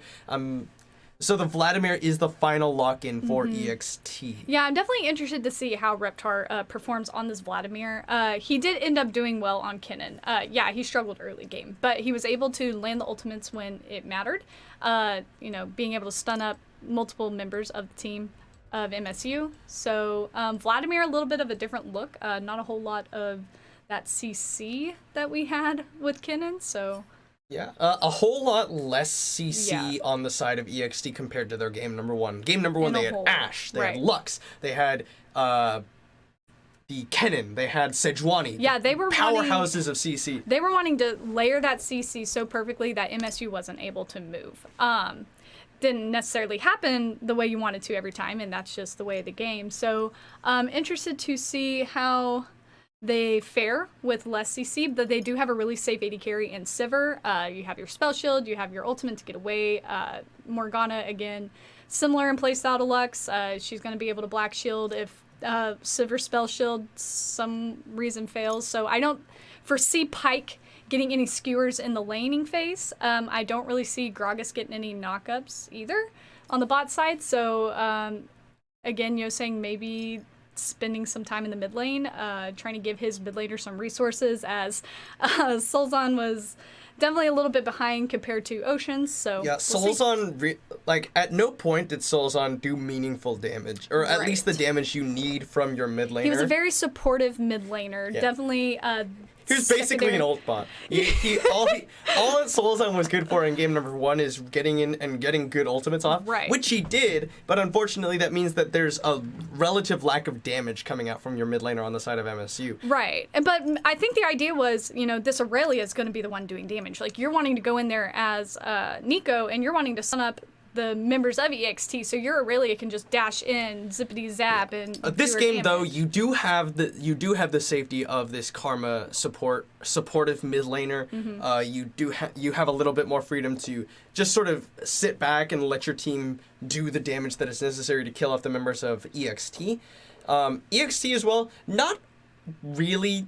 I mean, okay, so Skarner's on the tankier side of the bruiser junglers. Vladimir's on the tankier side of the mages. So you got some brawliness there, but no one who really wants to eat CC or skill shots coming out of MSU. So it'll be interesting. And I mean, if you're Skarner, who are you pulling in? Are you pulling in the Karma? Because you're not probably going to get Xayah. She's going to ult away. Yeah, you're not going to get the Xayah. You have to, I think the only option for you is to catch the Karma, which is a good idea because that means that Karma can't shield herself. She can't shield the person that you ulted. Sure. The problem is getting there in the first place. You're basically always going to be relying on your flash impale in order to get an ultimate onto the Karma because you're working your way through Karma slowing you, her speed boosting everyone on her team. You're working through slows coming out of Gragas and Gangplank on your way in. Barrels. And Xayah is a champion who loves it when you are chasing her. Right. She loves to kite back and then pull the feathers through as you're chasing her. For sure. It's just really easy I don't know. It's She's able to do damage as she's kiting backwards, so that's really useful as well. But also, the Skarner is going to have the Morgana Black Shield on. That's as true. well, Yeah, so. you're right about the Black Shield. I forgot about that. Not something I was taking into consideration. Now, Pyke opting for a different keystone yet again. The Predator for Interesting. So they're definitely looking to run some people down. This is going to they're going to play very passively in this bot lane. I mean, I just don't see how you're going to utilize Predator with Sivir Morgana. Like, they have two shields. It would suggest to me that the Kitty's plan here is to try and roam into the mid lane. Yes. Or roam into the jungle with the help of Yosang, trying to catch Taya in a bad spot. As it is, there's 3 Predators this game. Both junglers have opted for it, as well as Kitty's on this Pyke. And yeah, that'll be interesting because you definitely want to do something about Oceans. I mean, he popped off last game. He was, the most impactful player on EXT. So, but I don't know necessarily if they're going to have the resources to shut him down. I mean, Ahri with her ultimate, with her charms, like, I feel like Oceans is going to probably able to outmaneuver and outplay a lot of the early game gank attempts, probably. So maybe the Pyke utilizing that Predator to get again, like you said, get Taya out. Put Taya behind again. So what I think that they need to do, if Oceans is going to be the target, you have to have Soulzon land the W and then preemptively flash forward to keep the tether on as Yosing is coming in. Correct. And this all has to be pre-6, otherwise Oceans is going to Spirit Rush away. So definitely going to be interesting to see here. Both sides opting for a defensive start on their own respective sides of the map. No invading here. We're playing safe. We don't want to be knocked out. No funny business. Neither of these teams will be knocked out if they lose this series, though. This is a winners bracket game. They do still have. They have the leeway of one loss of the series. Yeah, but you don't want to fight your way through the losers bracket necessarily. The loser of this match matches up against the winner of one of the winners of last week. We have the schedule up, and it's on the website. Yeah, too. and we're actually going to be showing it at the end of this series as well. We are doing coin flip side selects after this game or after game 3. After this series. So yeah, both junglers just getting a leash onto their red buff. So Yosang gonna start up there. He's heading down towards his Krugs. Taya finishing up his red buff himself, as Soulzon now trying to shove in onto Oceans. And that's probably one of the better things you could do as Soulzon, maybe, is trying to push up into Oceans and try to maybe deny him some farm, just whatever you can do to set him back. But you do have to be careful when you are pushing up into an Ahri with a Skarner on the other end. Again, the Skarner has Predator, can just Predator in through the lane and pick you up. Alright. Soulzon taking a little bit of harass. Ocean's looking for a potential charm. He's not going to connect it onto Soulzon, and he'll take a Mantra Q to the face for his trouble. A Real Kitty getting a barrel exploded onto Reptar. The powder kegs, as it were. Good damage coming out as he just parlays onto Reptar. The Grasp of the Undying procced up. Bone Skewer being channeled. Looking for a target. Not going to find it. Okay. So, hold on a second. A gank coming in from Taya. He's looking for it. There's the charm as Taya's coming in. Soulzon is going to flash away from the slow from Taya. Yeah, good there from Taya also. I don't think you necessarily needed to sacrifice the flash there on Taya, so good that he didn't. I think it's definitely going to be more useful to have later on, especially as he is... yeah, you already forced the flash from Soulzon, so... And, I mean, obviously, as a result of the flash, he missed the E. If you miss the E on that Skarner, then you don't have any more CC pre-6, so not really any point to flash anyways. And again, down there in that bot lane, we just kind of, what I was talking about earlier, demonstrating those shields are going to be really impactful on the side of EXT. So Pyke, taking some free damage because, he tries to go in and Bone Skewer, yeah, Curb Stomp actually landed a Dark Binding and then Black Shield and stuff. Here comes Taya. There's a slow coming down. He is gonna connect it, but good stun from both of them, and Kyurei is gonna have to flash away. He actually really nice stun from the Phantom Undertow to make it out of there, but both flashes from the bottom lane of MSU burned. Yeah, you definitely assume there's probably going to be a Ooh, Dark reheat. Binding gonna connect, and that's gonna be some good damage from Eons. Bone Skewer, Spell Shield, baited out. Oh, but he does not time it appropriately. I think his Q is about to run out, as it were. Okay.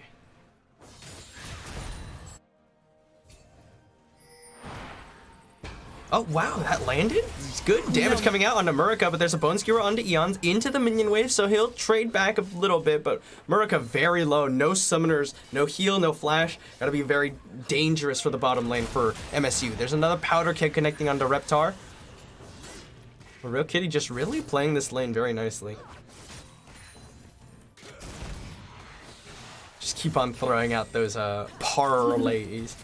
Luckily for Reptar, he is on that Vladimir, so he does have a little bit of sustain in this lane. But again, so does Gangplank. So really, unless you're going to get a decent fight off, I would recommend playing safe. Just landing Powder Keg after Powder Keg. Reptar now burning away. Here comes Solzon into the top lane, as well as Yosang. Wow, 3 members up in the top lane. Nothing for Solzon, but First Blood going over to Yosang.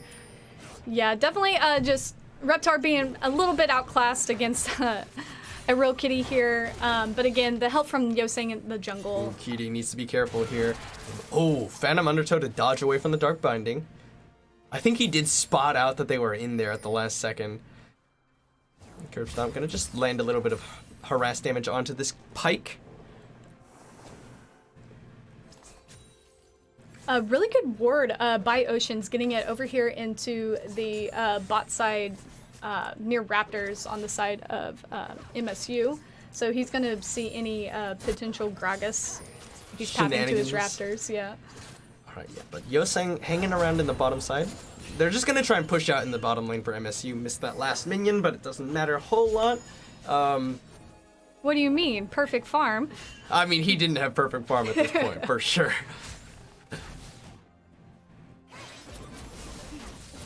Yeah, so Yosang, he's just going to continue to full clear.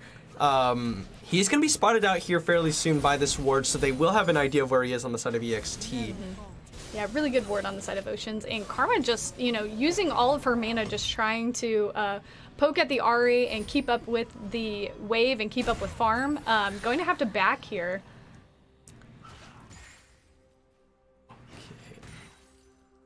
A Real Kitty being pushed back a little bit by Reptar, who has hit his level 6 first.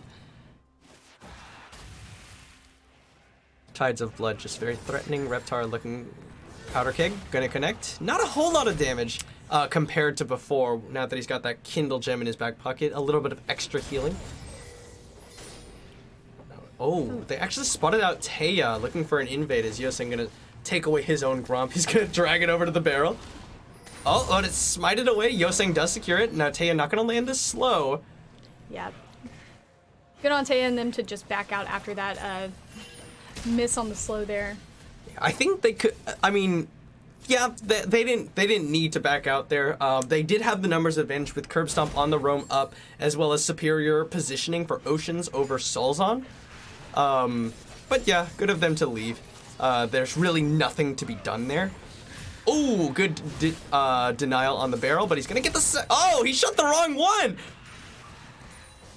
A Real Kitty. Unlucky.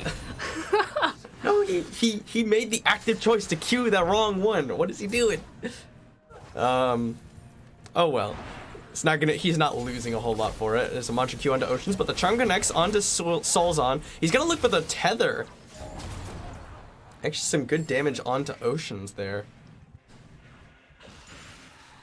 Yeah, Karma picking up the Lost Chapter. Gonna have a little bit more mana to spend here in this Bone Skewer connects onto Curb Stomp, but nothing to be done out of that. Dark Binding connects onto a minion. It's MSU starting to push back. There's the Impale being used, but there's the Body Slam Flash from Yosang. Oceans, Explosive Cast, not gonna connect, but it will be the Cannon Barrage that finishes off Oceans. Yeah, able to pick up Oceans there, but they did sacrifice hold on a second. The Chemo Play ultimates. coming down from Reptar. He's going to try and aggress onto a Real Kitty who's trying to trade back, throwing down the Powder Kicks as best he can. The Bone Skewer are going to miss, and a Real Kitty actually just going aggressive on the Reptar, knowing that he's out of damage. Tides of Blood coming down. The parlays just continuing to come down. A Real Kitty going very low. Powder Cake not going to connect. Reptar now has a good position, and a Real Kitty has to back away. Yosang starting up the dragon, but he's going to get found by Taya, but Solzon is here to back him up, getting the shields down. Yeah, so Yoseng overestimated his damage. The body slam connects onto Oceans, and he thought he could finish him off, but the Spirit Rush gave him enough distance. He throws an explosive casting in an attempt to finish him off, doesn't land it, but then the Cannon Barrage comes out and takes him out anyway. So it's 2-0 in favor of MSU as it were right now. Yeah, EXT is probably just going to need to play it safer a little bit. Taya spotted out. Charm going to connect, and that lands on the Soulzon now. Oceans doesn't have the Spirit Rush, but Soulzon going to look for the Chither. He does have it. Now Yoseng Body Slam Rush comes out. Oceans is down once again. Yeah, and this is definitely what I was expecting from the side of MSU. You have such a strong mid laner in Oceans that making sure he doesn't get ahead early, shutting him down early is going to be really beneficial for your team, especially he's on an Ahri, maybe not as impactful of a champion right now as the Aurelion Sol was. He does still have roam potential, but again, he's not the 3-in-1 Aurelion Sol that he was last game. Oh, good root with the feathers onto Curb Stomp, but nothing to be done. There's too large of a minion wave, and the Black Shield's still available. Dark Binding hits a minion. It's always the worst feeling in the world as a support when you're like, oh, this is it. I'm like at the right angle, and the minion steps up just enough. Yeah, that is truly unfortunate. Now look at this. They're gonna go aggressive, pushing back Eons and Curb Stomp.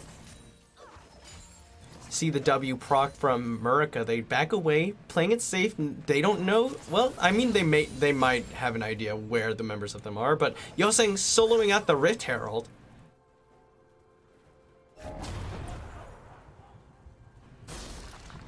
All right. Yeah, and they don't even know that he's doing that Rift Herald. Taya and handing off the blue buff to Ahri. Kitty looking for something here. Curb Stomp. Can be caught by that Dark Binding there. Bone Skewer. Black Shield and the Spell Shield come out, and there's the Soul Shackles being used onto Murica. You're gonna look for it. Come forward. Phantom Undertow gonna force back Curb Stomp. And there's the Rift Herald going the way of MSU. Now Taya comes in with the Predator Flash Dark Binding. Kitty's down, and that's gonna be Murica. He busts the Feather Storm. He gets the root onto Taya, but the Impale does come through regardless. Murica goes down. 2 more kills over to the side of EXT. That was a really good positioning by Taya as well. I mean, he knew that Murica still had Flash, and the ultimate was obviously used, so he just positioned himself to run behind the Xayah as much as he could and to impale her and drag her back into the team after she landed out of her ultimate. Yeah, seeing the jungler bot side, they're gonna try and force something in the top lane with the Rift Herald, but they're not able to, and Reptar holds his ground. Yeah, maybe a little bit early use of the Rift Herald there. Maybe they thought they could do a little bit more damage on the tower. Maybe they thought Reptar would back off a little bit more. At the very least, it does mean that they get some plates, which is pretty important. If they waited any longer, they probably wouldn't have gotten an opportunity to get plates with the Rift Herald. But unfortunately, not able to close out that tower, first tower bonus.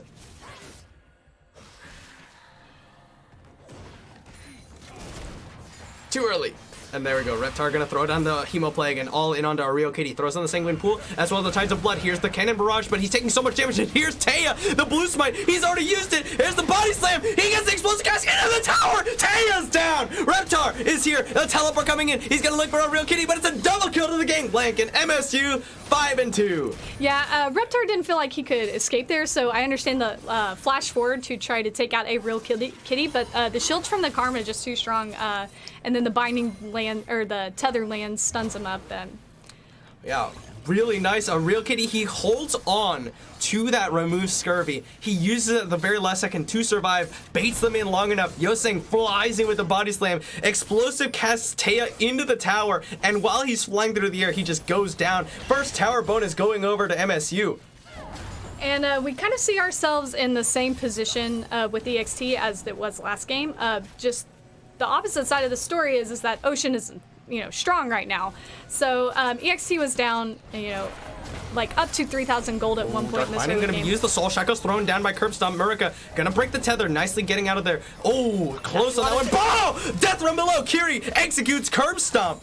Yeah, Curb Stomp just taking a little bit too much of the tower there, thinking that, the flash away from the pipe. I definitely don't think that flash was necessary, but here we go. Here's Soulzon. He comes in, there's the on the hunt popped as Oceans was behind him, so they'll just disengage that one. But yeah, wow. A little bit of an overstep by Curb Stomp there. He takes some tower shots, trying to get the Soul Shackles down, and then the Death from below from Cutie just executes him. And now MSU find themselves firmly in the lead. And this is actually quite different from where we saw them in game number 1. Yes, some things haven't changed. Yoseng, he's level 10, Tay is level 8. That's really unfortunate for the jungler of EXT. But the difference is, it's EXT who had first tower bonus in game number 1. But now MSU, they got tower first bonus, and they are ahead in both top and jungle as we saw last game. So this is looking even better for MSU. They're about 4,000 gold in the lead. Now Eons might be in trouble. Nice spell shield on the feathers. Chung gonna be sidestepped by Soulzon. Yoseng looking for a body slam over the wall. He does have his flash, so body slam flash is an option. He's got a big amount of power right now with the the runic echoes in his pocket. Yeah, Siffer really low health here. It's probably gonna have to back. Looks like they're not ready to concede this dragon Ocean's quite for yet. Charm does connect it onto Cutie. There's the Dark Binding as well. Are they gonna be able to focus him down? Yes, they are. Cutie goes down. There's the GLP. They impale onto Yoseng. He's gonna flash away. The Cannon Barrage comes down, and Eons cannot get in the fight. But Soulzon getting focused. Charm and the Dark Binding connect, and Soulzon goes down. Yoseng running out with his tail between his legs. Yeah, Ocean's really good there for him, picking up a kill there. Good sidestepping on the Ahri. Was able to land a... Throws down the emo blade. He was able to land a really important charm, which also set up Curb Stomp to, easily land a Dark Binding there. They're able to pick up the Ocean Drake, matching Drakes now, giving them a little bit more gold. But Real Kitty is up here in the top lane, just pushing this tower. Yeah, Reptar, he was holding his own against a Real Kitty for a while there, but now a Real Kitty with 2 kills under his belt, he's starting to assert some dominance here. He's got the Trinity Force finished off. And then 2 kills going over the way of EXT in the dragon fight. Really not what you wanted to see.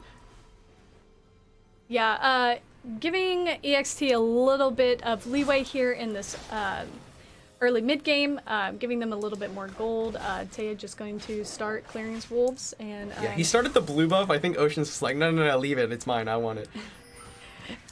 And do you ever say no to your mid laner? Sometimes, depends. I bet if you're Yoseng, you say no. Yeah, Yoseng a little bit more of the greedy end of the junglers, but he's doing what he needs to do with it. Ocean's gonna be handed off the blue buff.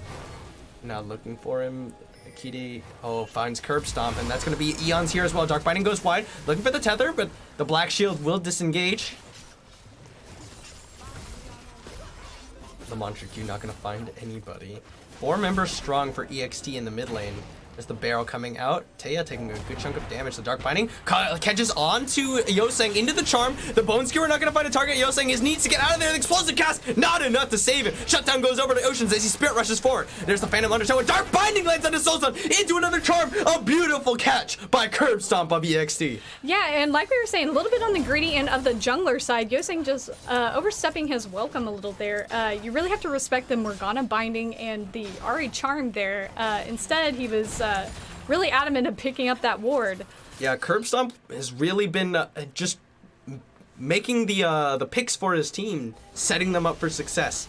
Yeah, that's exactly what you want in a support playing a champion like Morgana. You do some damage yourself, but you want to set up your team with the bindings, protect your AD carry or your carry in general with the Dark Shield. Yeah, just really well done. Yeah, nicely placed binding. The Dark Binding into the charm twice there to catch out both Soulzon and Yoseng. Yeah, evening up the gold here in the game now. EXT probably feeling good about that, giving them a little bit more breathing room. Yeah. Ocean's pushing down that bot lane. Soulzon gonna come out and try and push the wave back with the Qs as best he can. However, Ocean's looking for the charm, does connect it onto him. Soulzon looking for the tether now. Ocean's trying to back away. Spirit Rush is forced. Now he's going to turn back around as the tether did not connect. The Redemption coming down. And Soulzon, he's ignited. He's down. Ocean's gets a solo kill with the help of the Redemption coming out of Curb Stomp. Now, a Real Kitty trying to make it a 2v1. A Real Kitty now having to back away. The Soul Shackle is going to be popped. He's igniting. Cannon Barrage is going to be thrown down. Ocean's, he flashes away from the tether. Here's Curb Stomp and Yoseng coming in. He just one-shots him. A Real Kitty flashed away from by Ocean's, and a Real Kitty will have to back away with that one. Yeah, and we had Eons coming down in the river to assist, but with Oceans having to flash away and being, almost no health, just ends up running back toward that mid lane to catch the mid lane tower. Right, now Murica, he's gonna get the Predator coming out of Taya. There's the Featherstorm. Taya trying to dodge around. He gets the Impale, pulls him into the tower. Murica flashes over the wall. He's able to make it out, but Taya is gonna try and force him out. Bone Skewer goes wide. He's trying to dodge away. He doesn't quite get the damage. Taya just gonna chase him down and auto him for the stun and the kill. Oof. Good damage onto Eons. The spell shield comes out just a tad too late, it looks like. Reptar trying to push in on this top lane. 2 towers to 1 is the lead for MSU Bears Maroon as they pick up that one in the bottom lane. Yeah, Reptar not having vision down in that MSU top side, so doing the smart thing and pulling back. All right, Taya doing a very good job. Oh, Dark Binding. Oh, close. Solzon with the movement speed from that shield is able to make it out. I was going to say, that range is ridiculously long, but wasn't long enough to catch a Karma shield. Right now, they're invading onto the enemy jungle with 3 members strong. They're trying to push down that mid lane as well. Oh, actually, they've already gotten the mid lane outer on the side of EXT. Charm? Not quite finding MSU's mid laner there. Solzon able to sidestep away from that one. The dragon spawning in just about 30 seconds or so. Ocean Drake, number 3 on the table.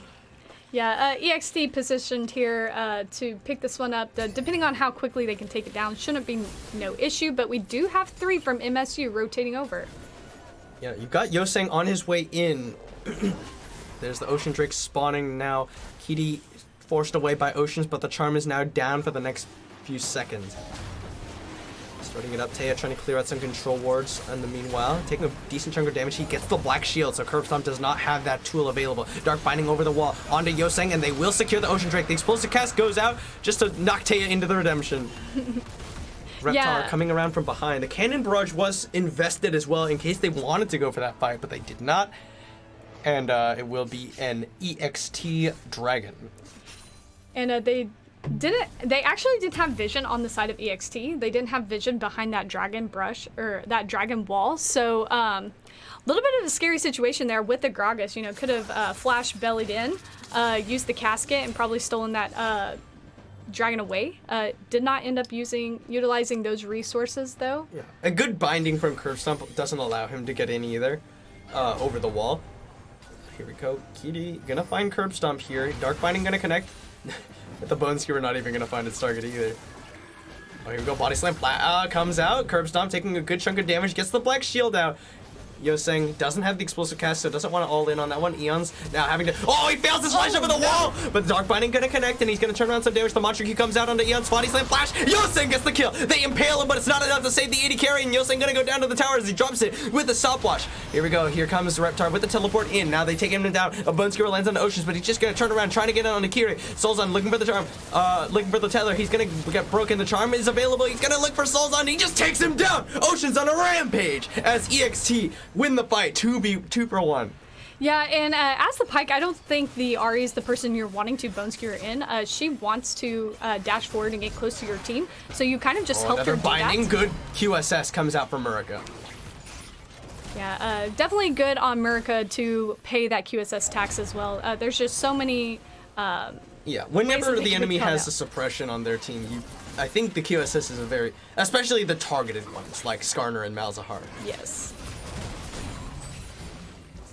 Right, so EXT, they do win that fight, but they weren't able to really get any objectives off of it. They're just going to clear out some vision in the Ocean Dragon, or the Dragon Pit, rather. Push forward a little bit, but not able to land any really meaningful damage on the tower. Yeah, they didn't have like a huge minion wave to help back them up either. So we just see Oceans pushing ahead, trying to clear out that wave. Alright, so once again, a real Kitty and Yoseng quite a bit ahead of the curve. Here's the Predator being popped by Yoseng. Eon's gonna pop the ultimate to run away, but here's Reptar coming in. Just gonna take a barrel to the face as he backs away. And Reptar very threatening right now. He's got 2 items on this Vladimir. Dark Binding gonna connect them to Kitty.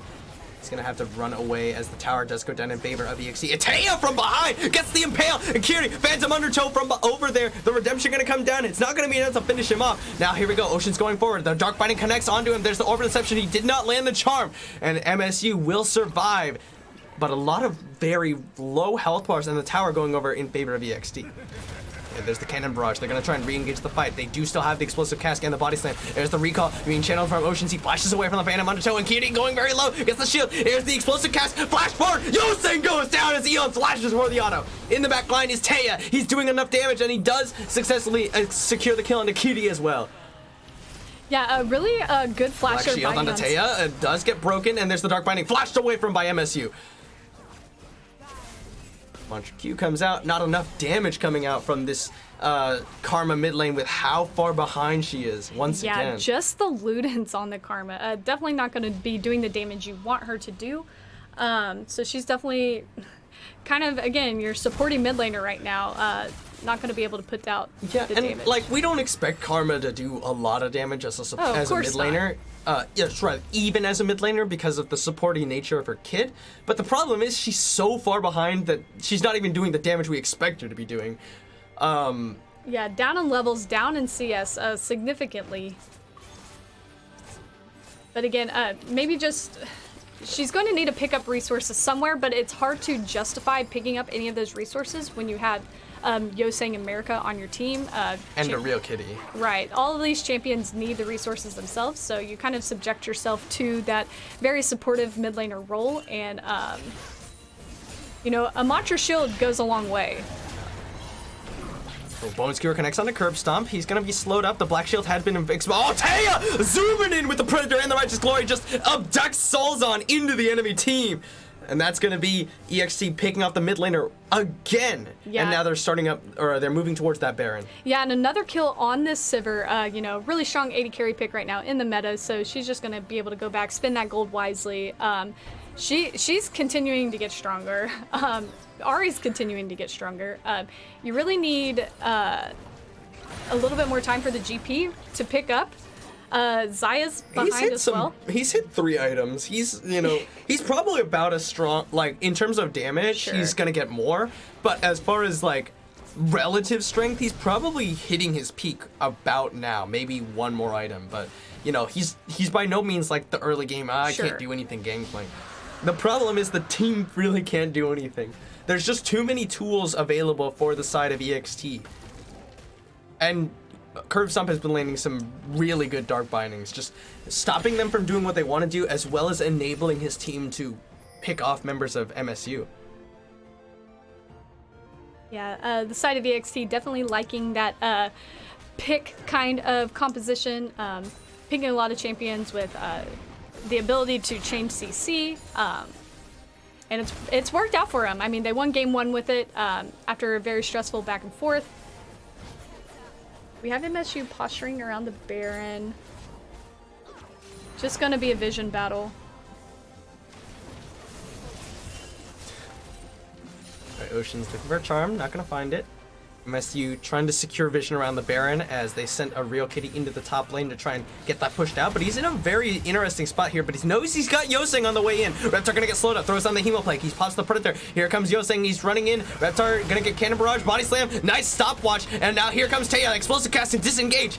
Now a real Kitty at low health, here comes Curve Stomp looking for the Dark Binding, flashed away from by both of them, but here's the rest of EXT! A real Kitty gonna get going down, a shutdown goes over to Eon, still Yoseng, pops Lasagna's Hourglass, but he's just gonna get focused down by 4 members of EXT. And you gotta maybe think, if game 1 had anything to do with the falling off of MSU, are they not used to playing long games? Do they not have the stamina and experience in a team comp? They just seem to me like they're starting to slowly lag behind, and they're starting to make really interesting decisions that they weren't making in game 1. Yeah, now Baron is going to be started up. It is a 3v5 defense here for MSU. Kitty, he does have the opportunity to go hard if he can land that Death Run below and get the resets off, but they just don't do the damage necessary to get him down to the threshold. Not from safety. That corridor is a very dangerous spot for the charms, for the Dark Binding. They're getting zoned away. There's a good route. It's secured. It goes over to the EXT, but Oceans might pay the price for it. Featherstorm! He doesn't get it! He pulls the feathers, but it's too late! Oceans makes it out alive, and EXT make it out with 5 Baron buffs. And that's really, honestly, almost the best you could have done as MSU. I mean, you had 2 supports and your AD carry up, your AD carry who is behind, your mid laner support that's behind. Like, there really wasn't much that they were going to be able to do there. I mean, maybe a super lucky launch your Q onto the Baron, but even then.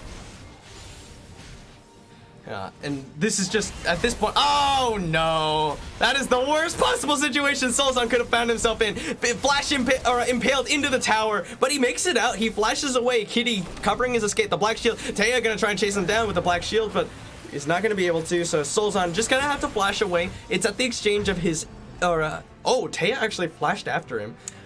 Yeah, he thought he could chase down the Karma. I don't probably think not, but whatever. Maybe just mistook the shield. Yoseng here, gonna get caught, zoned out by Reptar. Ocean's just playing zone, getting some good damage onto Murica. Dark Binding gonna go wide. There's a powder kegs exploding onto Eons. We're gonna use this Baron, trying to push in onto this inhibitor tower. Bone Skewer not gonna find a target. And we do have a Baron empowered cannon minion pushing in on that. Charm connects on this over the wall. He goes over! Oceans gets in, takes him down, and gets out. And there's the On the Hunt being popped. The Redemption going to be coming down, and Taya flying in. MSU Kitty is going to get stunned up, taken down. There's the body slam. Reptar dodges it with a Sanguine Pool, the explosive cast that is. Here's the Hemoplane popping. There's the inhibitor going down. Reptar flashes and takes down Yoseng. A real Kitty going Zonya's Hourglass from Reptar will dodge away from Murica's damage. And MSU 2v5. Can they defend again? Reptar drops down. Sanguine Pool going to be used. The Charm connects, and Ocean goes godlike. Curve Stomp taking up the tower. Will flash away from it. The first inhibitor Nexus tower goes down. The second one goes down. It's a 2-0 for EXT in this game too. Yeah, just absolutely phenomenal play. And again, they were playing, being behind, pre 6 minutes behind in gold. But again, Ocean's just pulling his strength and definitely showed the better mid laner today. Yeah, Ocean's just doing really, really well. He got put behind early by some camp a little bit from Yoseng. Oh, definitely.